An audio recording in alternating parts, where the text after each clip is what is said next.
Hai semua, balik lagi di channel YouTube Super Tripossum di episode ke-10.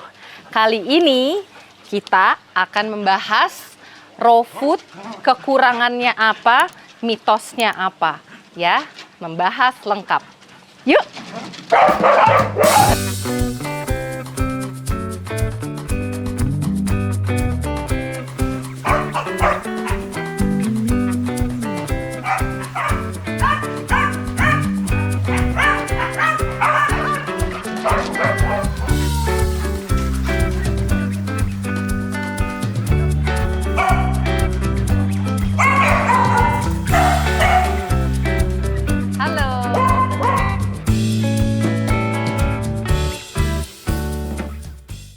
Nah, yang pertama, aku mau membahas kenapa hal apa yang bikin orang mengurungkan niat untuk memberikan anjing mereka raw food. Ini yang paling common ya, yang menurut aku ini adalah juga mitos. Dan itu sudah ada penelitiannya, memang itu adalah mitos.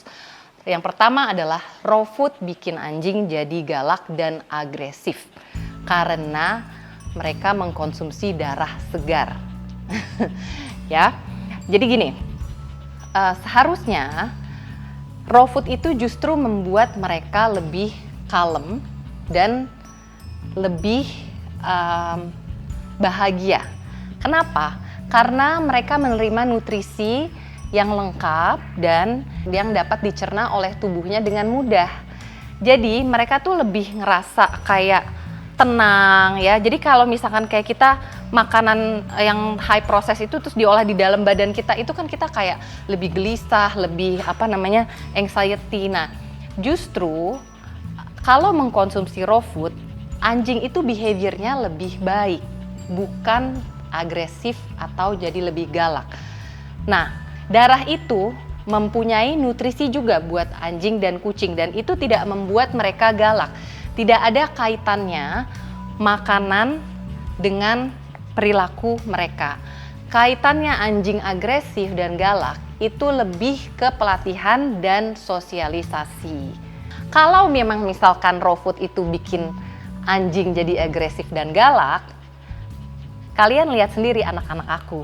Apakah mereka agresif dan galak? Kan enggak ya. Apalagi yang udah pada pernah main ke toko, pasti mereka tahu kalau anak-anak ini sama sekali tidak agresif. Jadi itu mitos. Oke. Yang kedua, makan raw food itu ada bakteri, nanti anjingnya terkena penyakit salmonella, E. coli, kena cacingan. Jadi aku akan jelaskan. Pertama, pilih raw food yang human grade. Ya, jadi biologically appropriate raw food, di mana kualitas dagingnya itu, kualitas proteinnya itu harus yang human grade. Kenapa human grade? Karena dari bahan human grade itu sudah pasti yang kualitasnya paling tinggi.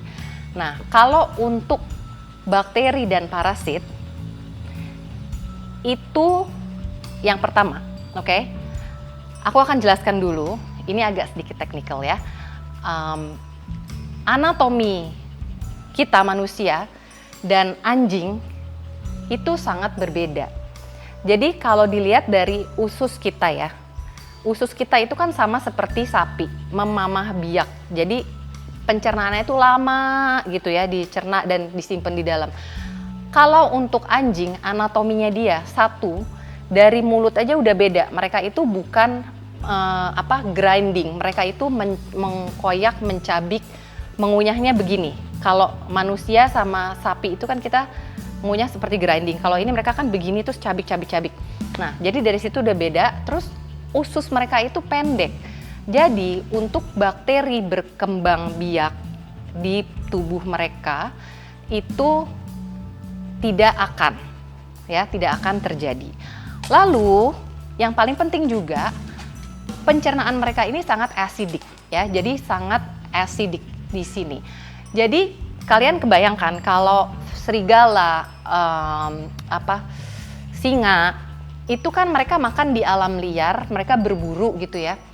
Itu satu, mereka tidak dimasak. Yang kedua, itu kadang-kadang binatangnya nggak habis dalam 1 hari. Which is sebenarnya sih anjing itu aman gitu loh. Makan kadang-kadang ada yang tiba-tiba makan apa bangke gitu ya. Tapi terus kita udah khawatir banget, ternyata anjingnya nggak kenapa-kenapa. Karena sebenarnya memang mereka itu ususnya acidic sekali. Jadi makan raw food tuh sangat aman, justru sangat baik buat mereka. Nah, kalau concernnya tadi, yang pertama bakteri ya, kita udah ada 2 protection nih. Pilih yang human grade, oke?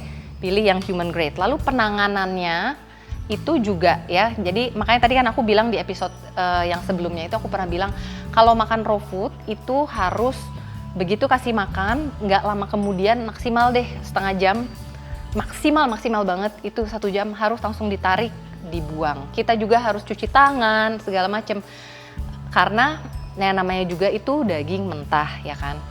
Nah, kalau untuk parasit dan cacingan itu banyaknya dari lingkungan, bukan dari makan raw food ya. Nah, sekarang faktanya begini, kalau memang anjing tidak makan raw food, tidak cacingan, kenapa anjing kita mesti rajin minum obat cacing?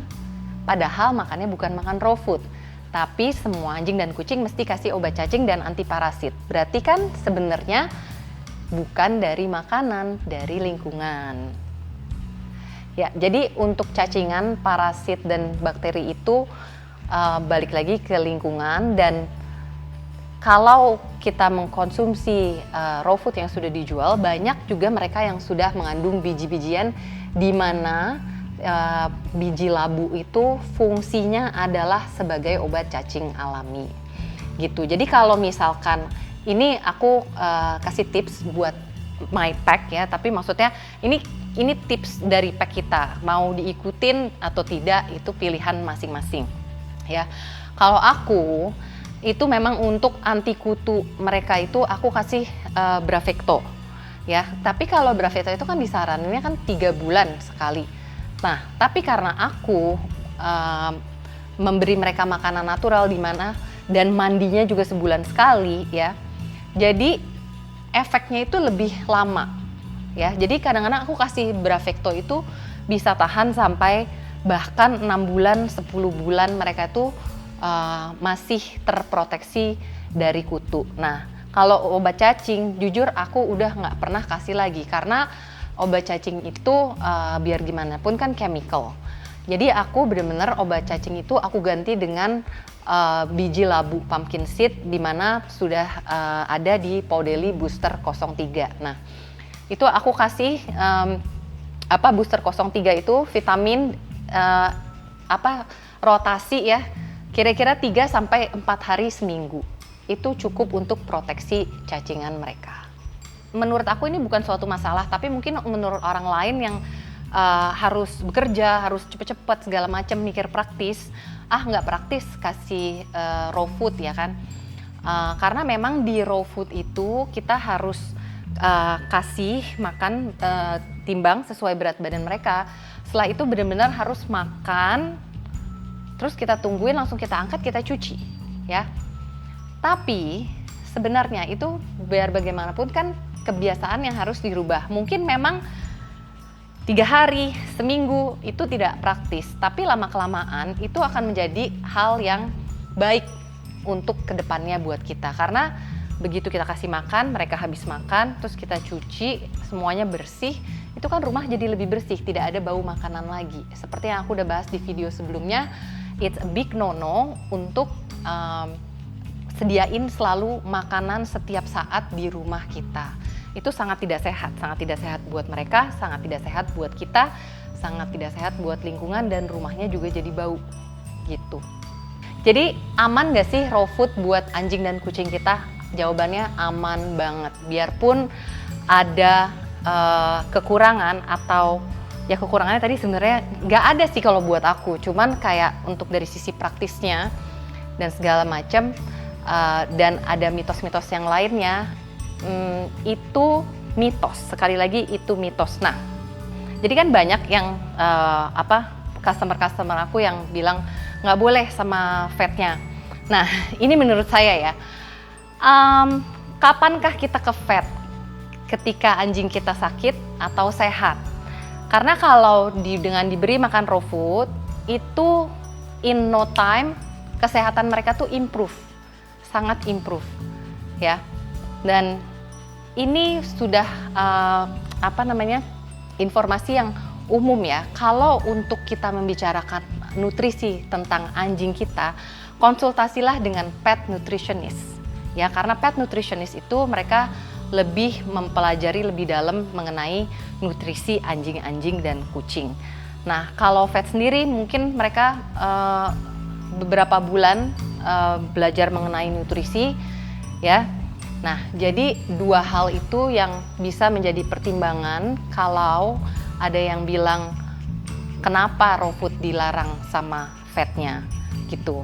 Nah, kalau misalkan sudah coba raw food terus anjing aku nggak cocok, anjing aku loose stool, misalkan diare atau constipated atau sebaliknya. Nah, namanya kalau misalkan anjing sudah bertahun-tahun dia konsumsi dry food, kibbles ya, atau apapun lah ya, makanan yang bukan raw food terus makan raw food, pasti ada penyesuaian. Ya, kita akan coba lagi. Nah, kita harus mencoba lagi itu. Penyesuaiannya itu bisa 1 minggu sampai 1 bulan. Kadang-kadang badannya itu detox ya, karena sudah terbiasa menerima yang chemicals yang heavily processed. Begitu terima yang natural, itu badannya ada penyesuaian, ada rejection. Jadi entah itu dia, biasanya yang paling sering itu adalah constipated atau sembelit atau sebaliknya ya, runny stool. Nah, aku pun ngecek kesehatan anak-anak ini dari pup mereka ya. Jadi kalau mereka lagi jalan gitu ya sama Mbak Desi atau sama Farni gitu, aku tanya anak-anak gimana, aku lagi di luar kota atau lagi apapun lah, nggak jalan sama mereka, pupnya gimana gitu, aku pasti nanya gitu. Jadi kita ngelihat kesehatan mereka itu bisa hanya dari pupnya kecil, firm, tidak bau gitu loh. Jadi kalau misalkan kalian lihat, iya anjing saya bau, terus pupnya gede-gede gitu, nah hati-hati gitu loh, berarti itu nutrisinya mereka tidak seimbang. Nah, ini ada satu lagi pertimbangan yang aku tanyakan juga ya. Kalau anjing kita sakit, yang paling diuntungkan siapa?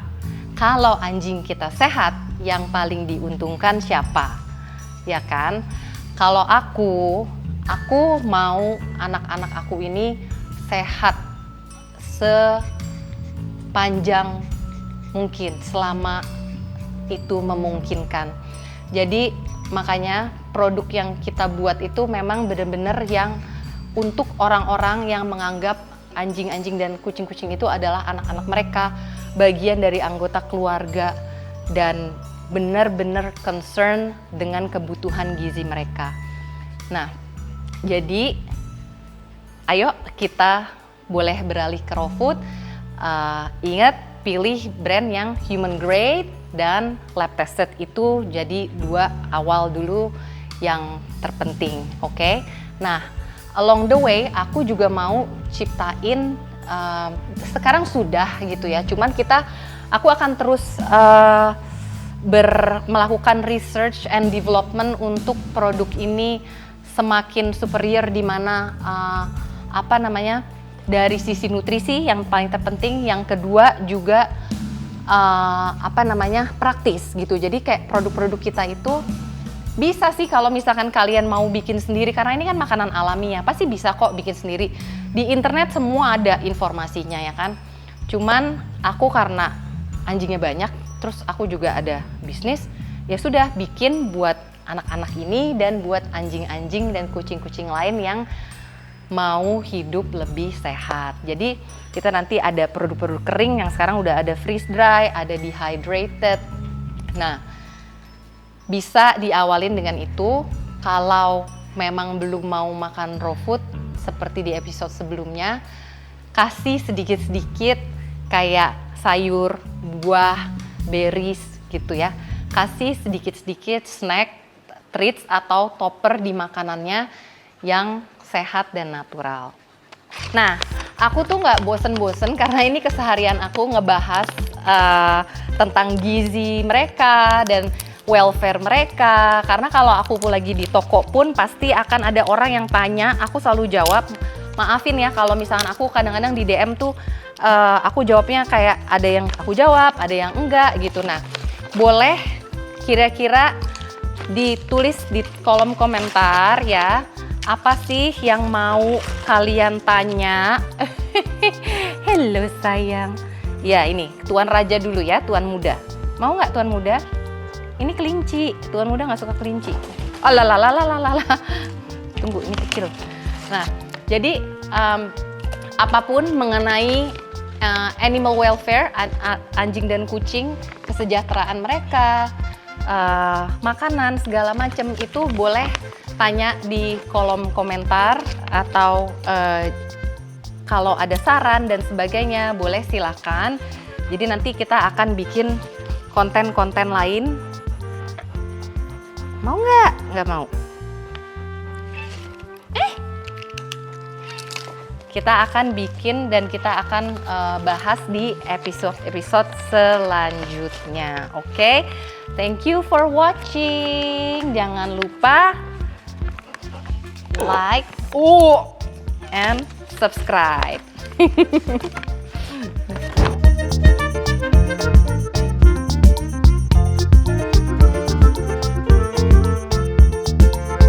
Jadi enaknya punya anjing dan kucing banyak itu dan macem-macem, ada yang rakus, ada yang picky eater.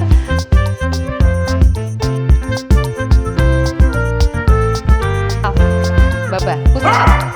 Baba. Tiger nggak bisa ngapa-ngapain. Nggak mau dilatih, coba Pau. Gracie mana sih? Gracie.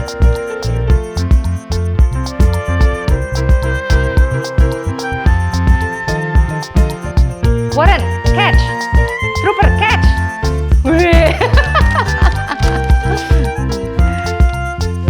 Candy, catch! Kitty yang dapat.